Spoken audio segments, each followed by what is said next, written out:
you ready to heal your mind, body, and soul from the inside out?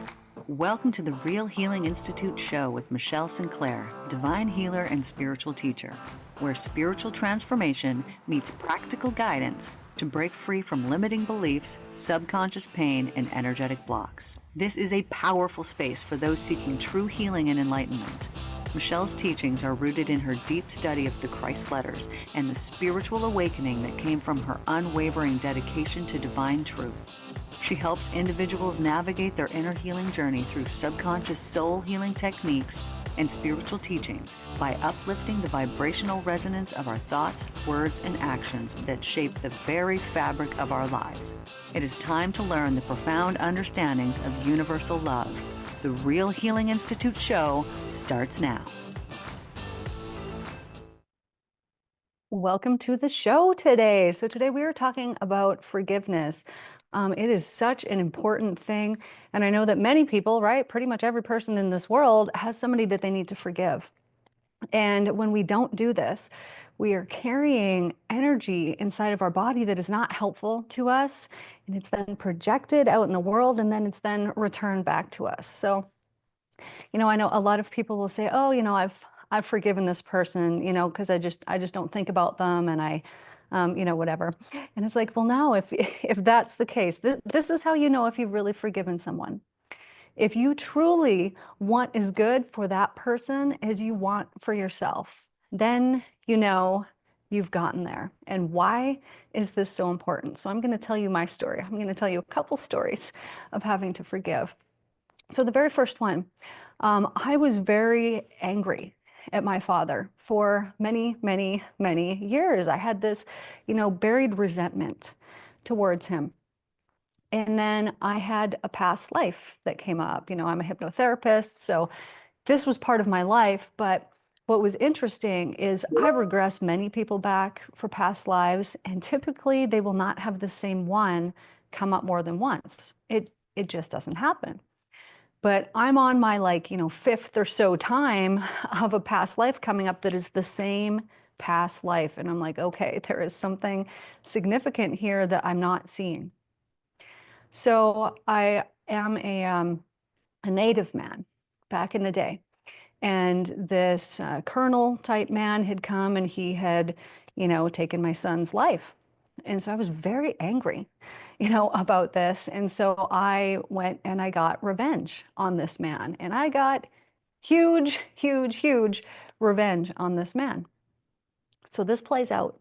And then the next thing that I see is myself, on a stake. My life is now over. And the person who was working with me in this regression, and the reason why I don't want to give so many details about this, because I could really go into detail about this, is because I don't want to plant any seeds of that type of thing happening again. Because we're creating heaven here on earth, and it is that stuff that happened in that is no longer part of our world here, as we don't plant those seeds anymore. So anyways, in this life, then I'm shown the end of my life. And as I'm shown the end of my life, I'm like, okay, I go up into, the clouds, wherever it was. And I meet this colonel, this man who was there, and realized, that this was in fact my father in this life. And that whole entire life was supposed to be about forgiveness. I was not supposed to get revenge. I was supposed to forgive him. And we both realize this, and it's like, oh, what? Oh, and so then what has to happen? Well, we got to come back and we got to do it again because the lesson wasn't learned.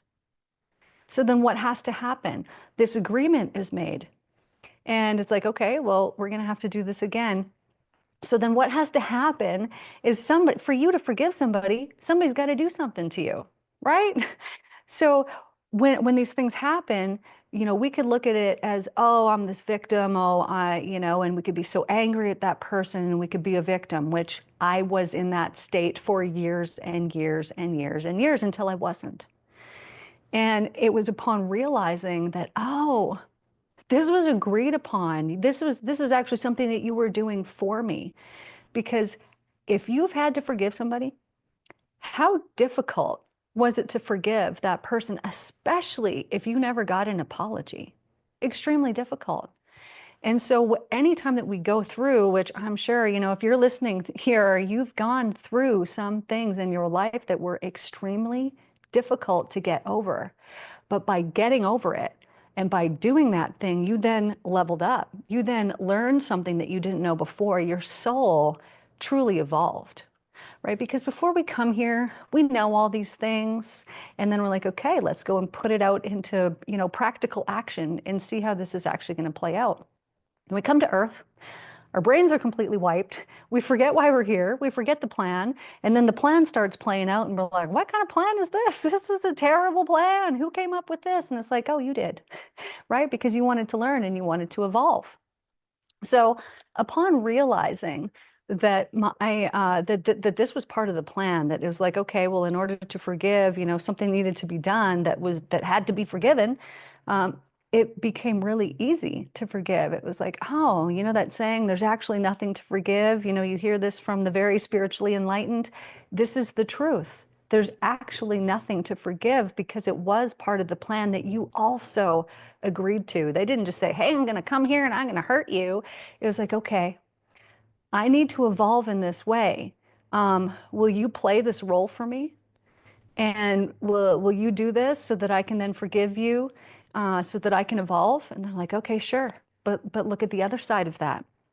Their agreement to do this for you then leaves them in a state of, oh, I've done this thing. And so now they are filled with guilt, and now they are filled with shame. And in order for them to evolve, they have to do the hard work of forgiving themselves. So it goes both ways. Both sides are being played out. And truly, I gotta say, it's much harder to forgive the self when you have done something than it is to forgive the other person. Yes, very difficult, can be very difficult to forgive the other person, but very difficult to forgive the self when you know that you have inflicted harm on somebody else. So both sides get to do this kind of work. So after this realization and after I forgave him, then those little things that used to really bother me and used to really get to me about him were completely eradicated. They were just completely gone. They no longer affected my life. Um, you know, when we forgive people, it truly changes things. So on to the next.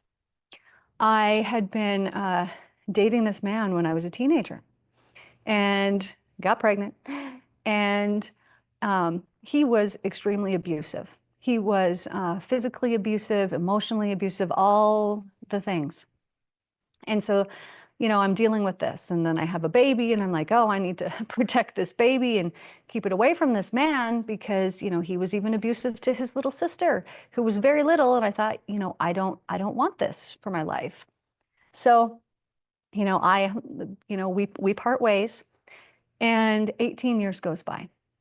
And I'm trying to not allow him to come into my mind. I'm trying to not think about him. But every once in a while, someone from the old world, from back in the day, would mention his name, and I would get pretty upset. Like, why are you talking about them? I don't want this to get brought up. So there is a trigger right there. So you know that if you have not forgiven somebody, the mention of their name will make you feel a certain way. This is how you know they have not been forgiven yet.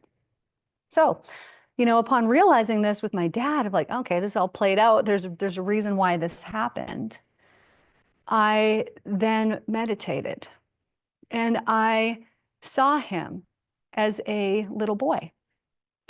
And now this little boy was witness to abuse in his house. It was awful things that happened there. And then this little boy, his father left him when he was 7 years old, never to return. Just like, see ya, gone, never came back. So upon seeing this in my meditation, this was something I already knew about this man. But upon seeing this and like going into this with the intention of, I know he needs to be forgiven. I then see this and I had such compassion for him. It was like my heart was like, oh, this poor boy. And I wanted, just these good things for him because he had gone through suffering. And I had always been pretty concerned. I knew that he had a family, and I was always concerned that, he had been treating them the way that he had been treating me. So, anyways, this day that I did this meditation, I forgave him, and I forgave him so completely. And now keep it this in mind at this point. I had already gone through this state of enlightenment, and so I knew that, this was a necessary component. It just hadn't been quite played out yet. So upon forgiving him, I wanted every good and wonderful thing for this man, and I wanted it for him because I wanted this for his family, for his children, for his wife, for all of the things. It was like, oh, what an amazing world we will have when all of these wounded people are healed. What a beautiful thing that's going to be. So I just, forgave him with my heart, but I had not talked to him in 18 years. So a couple months goes by, and I receive a message from him on Facebook, of all places. And so he reaches out and he says, hey, I just really want to apologize. I did not treat you properly. I hope that you're doing well. I don't remember all what else he said, but it was a very kind, welcome message at that time. And I thought, oh, good. The forgiveness was received by him as well. And so then I understood this. It was like, okay, as long as I harbor this unforgiveness, I'm playing this frequency, this vibration, this chord of unforgiveness, and it is going out and it is being received by him and it is being absorbed in his energy. And he is continuing to play that same chord of unforgiveness within himself. And so by my now no longer sending this unforgiveness, but actual forgiveness into his energy field, he then is able to forgive himself. And so when I received this message, it was a very welcome and wonderful message. But had I got that before I had forgiven him, that would not have been the case. I would have been really upset. I don't even know what I would have all gone through in my mind, but it would not have been welcome. So I realized when we forgive other people, we are setting them free as well. And when you've actually truly forgiven them, you want them to be set free as well, because you truly want all the good and wonderful things that you have, within you and your spiritual nature, all the things that you've realized, you want everyone to realize this too. So next story, my ex-husband, he did all kinds of things when we were married, and I found out, and I was extremely upset. I had been betrayed, I had been lied to, all of these things, and it essentially threw me into a pit of hell. That was how it felt. And so I was going through this for at least 6 months of not wanting to be alive anymore, not knowing how I could ever forgive, ever get past this. Everything that I thought that I had, I realized, oh, I didn't have. He obviously didn't feel the same way that I felt. Like there was all of these things, and we've been married for almost 20 years. We had 4 children. I had, been homeschooling my kids for the last however many years. I had been that stay-at-home mom, but, also I've been a hypnotherapist for 10 years, but I was not required, to make any money in our household. And so realizing this information that then came out that was so devastating to me, my life as I knew it was over. I, however, had been studying the Christ letters, have always been extremely spiritual, and had found these letters a few years before this had happened. And so I knew that the seeds that we plant, we will harvest again. And so I knew that how upset I was, and that feeling that I had was just planting and planting and planting, and I was going to have to harvest it and harvest it and harvest it, and I did not want this. So when I got to the point that I had, finished my grieving, or I was just sick of it, and I needed to end that, I said, hey, I'm going up to the cabin, and I am not coming back until I have forgiven you and until I am enlightened. And that is exactly what happened.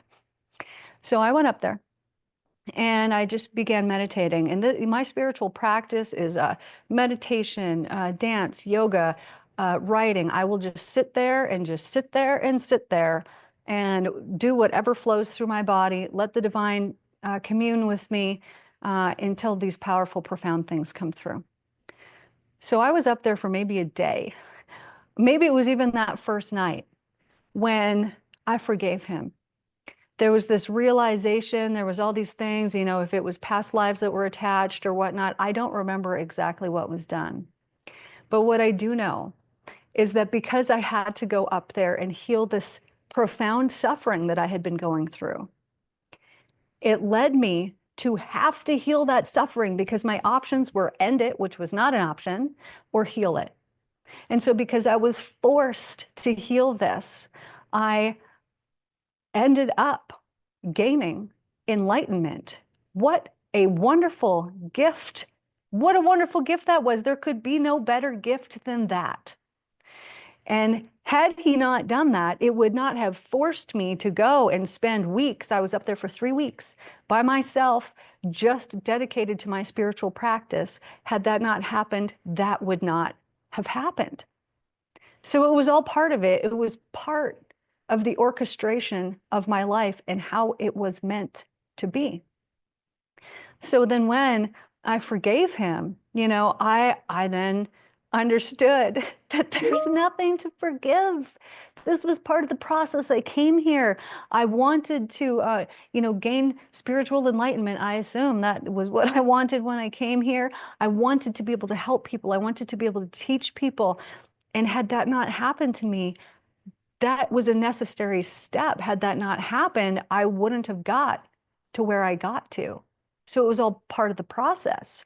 And then through that, not only have I forgiven him, but I understand that there is this deep, profound love that I have for him because he did this for me. It did not seem that way at the time. It did not seem that way at the time. And like I said, for about 6 months, it was like I was devastated. I was stuck in this loop of I didn't know what to do. And it was truly, truly devastating at the time. Now, here's the thing. Because of what I know now, had I known at the time, this is happening for me, this is happening for me because every single thing is happening for me. And if you have that attitude and that belief and that knowing that everything is happening for you, then what happens? Rather than going through that time of suffering, you then, which I would consider putting yourself in hell, right? Because at that time, you're believing in the fear rather than the love of the universe. You're believing in the fearful things, all kinds of fearful things. I'm not going to be okay. I'm not going to, you know, be able to progress from this. I'm never going to get over it. All the things that you believe along those things are all fear-based. And because they're all fear-based, they all force you to be living in hell, in the now, in the moment while you're thinking them. Whereas when you can believe, no, this is actually happening for me. I don't know why. I don't know why. Tell me why. But when you don't know why, it doesn't matter, but you believe that it's happening for you, you have then pulled yourself out of that pit of hell, that belief, and you're putting yourself in the now and the heaven and saying, I don't know why. There's obviously some bigger plan, and this plays into it, and I don't know what that is, but I'm just going to believe that this is happening for me. And then in the now, you are planting seeds of heaven, seeds of goodness, and you're going to understand so much faster why it had to happen this way, for your life to play out this way. You know, when I look at my life, I see every little step. You know, I then moved down to the States, and then I moved to another place, and now I'm here in Sedona, Arizona, and I see every tiny little step along the way. Every decision that I made was a completely necessary decision that got me to where I'm at. And had that not happened, and had that not happened, and had that not happened, I wouldn't be here where I am meant to be, where I am finally able to step fully into my purpose. Where I was at, I had been spiritually suppressed in that household. I was always told, you know, be less weird, be more mainstream. And it's like, man, that's not who I am, though. I need to be who I am. But because I was in that household, it was like, okay, well, you know, I better listen. And then I allowed someone else to suppress me, like who I truly am. And, you know, I could be angry about that, but I'm not. I'm like, what a wonderful gift even that is, because I hadn't known what I know now. So to be the kind of teacher that I would have been, let's say 10 years ago, compared to what I am now, it's a completely different ballgame. Because when people come to me, it's like, yeah, no, I've been through that. I won't even tell them I've been through the things. I just know that I can help the person that is coming. Because now that I have this awareness, this enlightenment of how everything is truly working and understand the karmic laws of the universe, that what we are planting, we are is going to come to harvest and we're going to reap it, meaning the thoughts that you have that you continually think, you're going to harvest those things at some point. The fears that you have that you continually allow in your life that are not beneficial to you, you're going to harvest those at some point. And the only reason why we have these lowly thoughts or things like this is because we're not even aware that this is how it works here in the universe. And when we become aware that what it is that we're planting is the most important thing in the whole entire universe, because you're going to harvest it again. Then we become so mindful of our life because we go through our lives and sometimes we are just not thoughtful about our lives. We're not thoughtful about the food that we eat. We're not thoughtful about the things that we think. We're not thoughtful about so many things that we need to, should be, and must be thoughtful about. Because when we're thoughtful about these things, then our life really changes. So the laws of the universe say electromagnetism is real. We can prove this through science. It's real. So let me tell you about electromagnetism. Your thoughts are electric, right? We know this. Science says this. They're electric. Now, electricity, electric, it goes out and it disappears for a second. Where does it go? We don't know. But it returns in the exact same vibrational form that it was sent out, meaning you cannot escape your thoughts. If you are in a thought loop, you're harvesting, you're planting, harvesting, planting, harvesting, planting, harvesting, and your life will continue to be the same thing day after day after day after day. And you'll be like, why is it the same? And it's because you're thinking the same thoughts. You are planting the same seeds continually. And often those thoughts are related to words, and your words are powerful. You could imagine that as you're speaking, it's as if you're spitting.